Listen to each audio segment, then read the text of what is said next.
I would like to share with you today a narrative from John chapter 4, where a woman begins to argue with Christ about the right way and the right place to worship. She happened to be a woman that had been with many men, was living with a guy at the time that she wasn't married to. She was in a different religion than the Jewish religion. They argued over the right place to worship. They argued over the scriptures, argued over many things. And let me pick up for you the narrative in John, where Jesus says to the woman, "Believe me, a time is coming when you will worship the Father, neither on this mountain nor in Jerusalem. You Samaritans worship what you do not know. We worship what we do know, for salvation is from the Jews. Yet a time is coming, and has now come, when the true worshipers will worship the Father in the Spirit and in truth, for they are the kind of worshipers the Father seeks.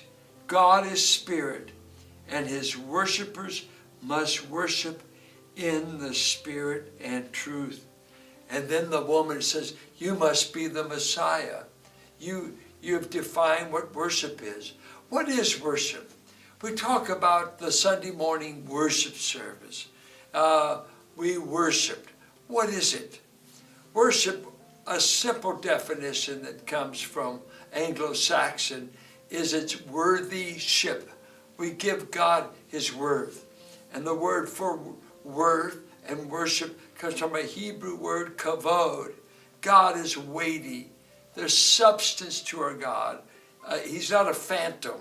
He's not invented by our imaginations. But he begins to talk to this woman. Is it the location? One of the great mistakes we make all the time is we call our buildings churches. They're not. They're meeting places. They're campuses. But they're not the church. The church are people who gather to worship the living God. And what does he say? We worship God in spirit and in truth. What does that mean? Well, some would first of all say, as the NIV translation says, like it's Holy Spirit. We worship in capital S Spirit.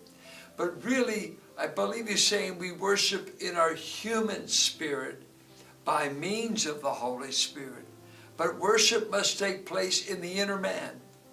Isaiah said, "This people draw nigh to me with their lips, but their hearts are 1,000 miles away." They give lip service.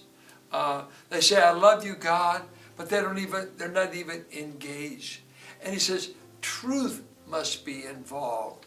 That the worship of God is not gibberish, it's not babbling, it's not uttering anything we want to say.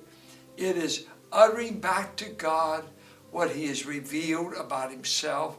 But it's not cold academics. It's not just liturgy and ritual. It's coming from the inner man with all the heart.